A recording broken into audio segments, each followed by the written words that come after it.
Postman Pat, and his black and white cat.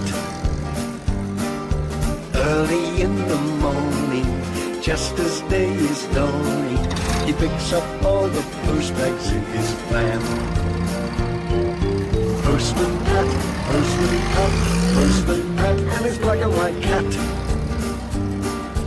All the birds are singing, and the day is just beginning. Pat feels he's a really happy man. Everybody knows his bright red van. All his friends will smile as he waves to greet them.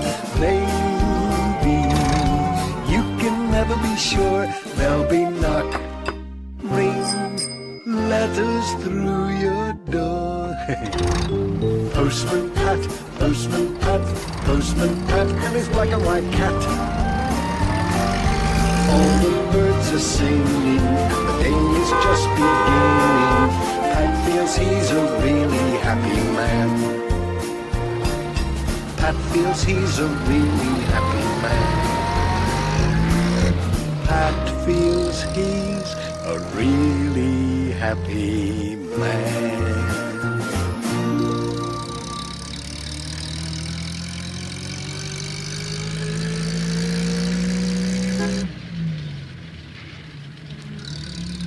What lovely weather for people on holiday, said Pat. Every summer, lots of visitors came to Greendale to walk in the hills and camp in the valley.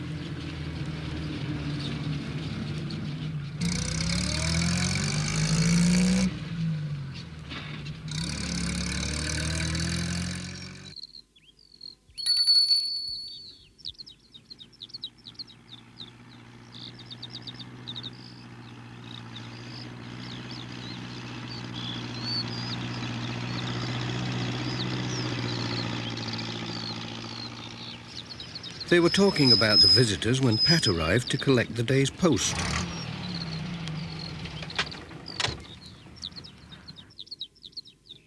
Morning, Mrs. Goggins. Fine day. Morning, Pat. Yes, and a busy one too. Plenty of post for the visitors. The Jacksons are staying up at Birkhow Cottage. There are some letters for them, so don't forget the extra call, will you, Pat? Oh, yes, and there's a registered letter for those campers up at Southlands Farm. They'll have to sign for that. I do hope you catch them in. And a parcel for Granny Dryden. I wonder what that can be. It's a busy time with all these people on holiday, said Pat. I'll be glad when it's my holiday. Have a good day, Pat. I will. Cheerio.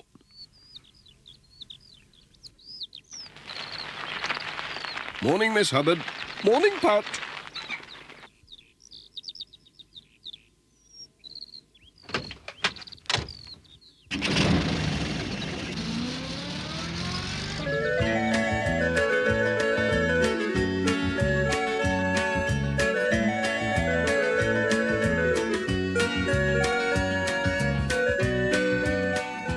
Pat delivered his letters all along the valley.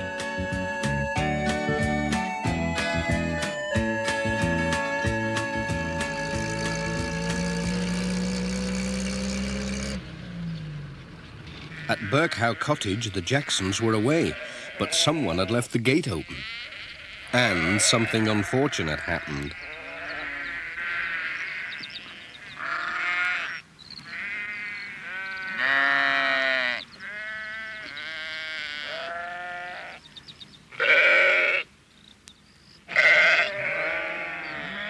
By the time Peter Fogg found the sheep, it was too late.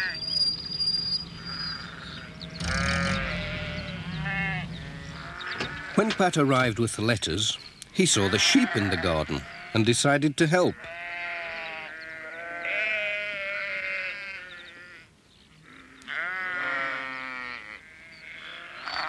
He'd chased sheep before.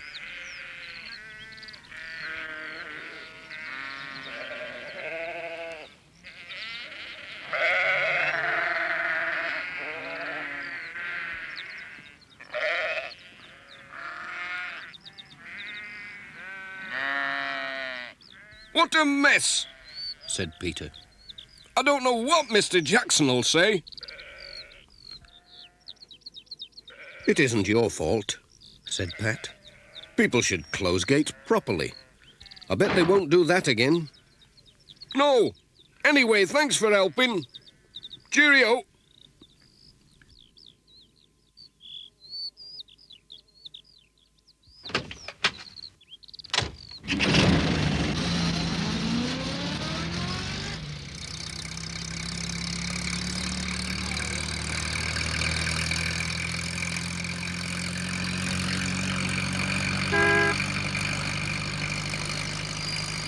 The next stop was at Granny Dryden's cottage.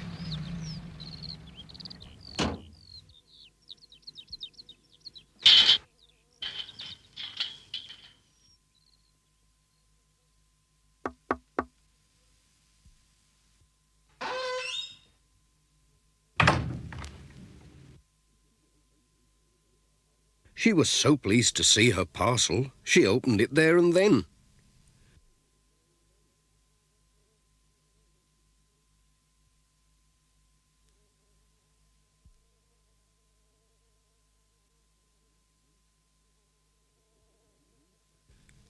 It was her new catalogue from Manchester.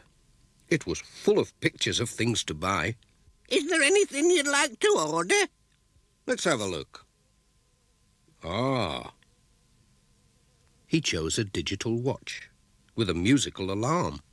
That's a funny watch. It doesn't look like a watch at all to me. Oh, it's a good one. It's a good one. It doesn't even need winding.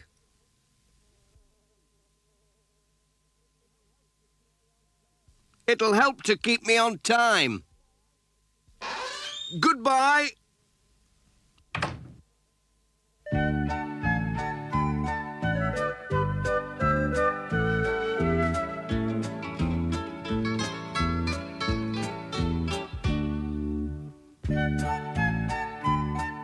Pat was on his way.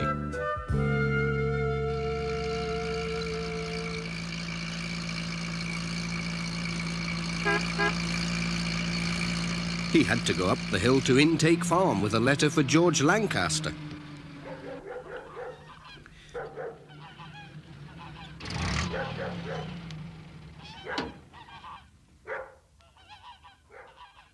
George didn't often get letters, so he was very pleased to see this one. You'll be passing the campers, won't you? Said George. Could you take them some eggs? Yes, that's all right. I've got a letter for them, so I'll have to stop there anyway. George went for the eggs.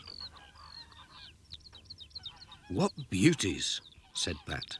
I must take care not to drop them, especially as they're all in one basket. Cheerio!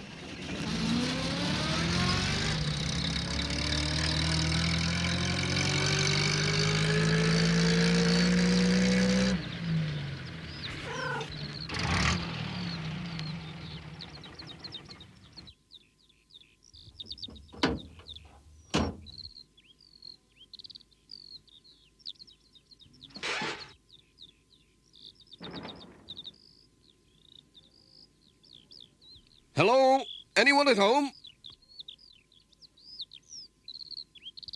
That's a nuisance. They must have gone off for a walk. Well, I can tuck the eggs under here. They'll be all right.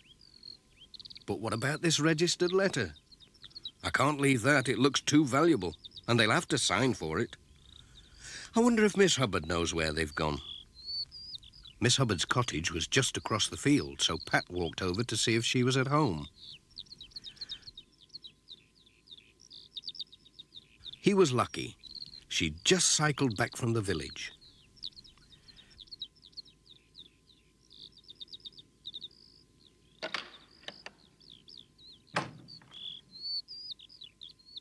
Pat told her about the special letter. She knew where the campers were, all right. They've gone off to see the Gategill waterfalls, she said.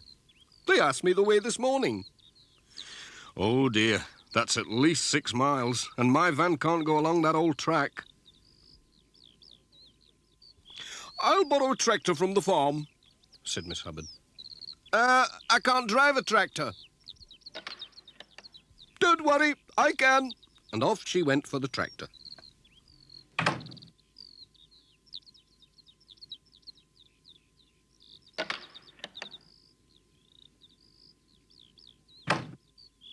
Pat wasn't sure that he wanted to ride on a tractor, but there was no other way.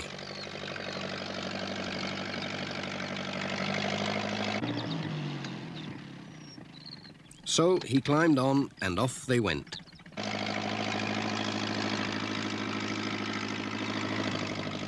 It was a very exciting ride, and a rough one in places. Hold on tight. Oh, that hurts. Oh, heck. Oh!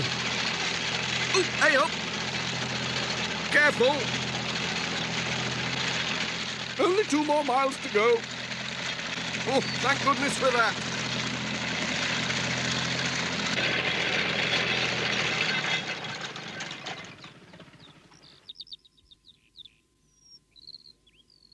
Pat was glad when they stopped, but when he climbed down, he was almost too stiff and sore to take the letter to the campers.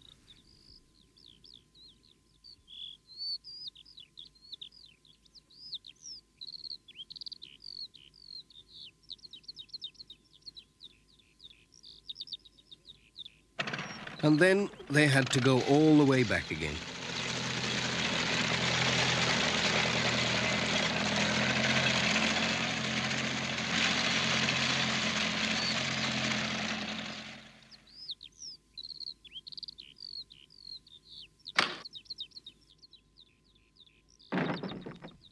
Pat was glad when at last he got back to his van. But what was Jess looking at in the back? It was one of George Lancaster's hens. It had got in somehow and laid an egg. "She'll have to stay there until tomorrow," said Pat. "But the egg will do nicely for my tea."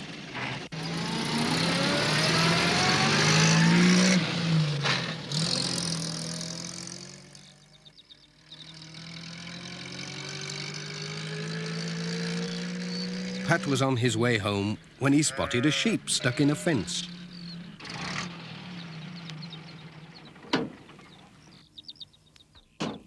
So he stopped to let it out.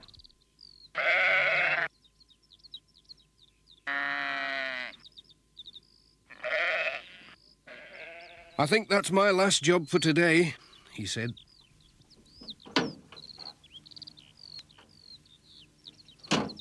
And off he went.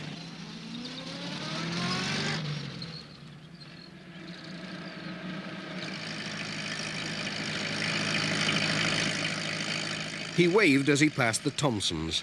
They were still hard at work haymaking. Goodbye, Pat. See you tomorrow.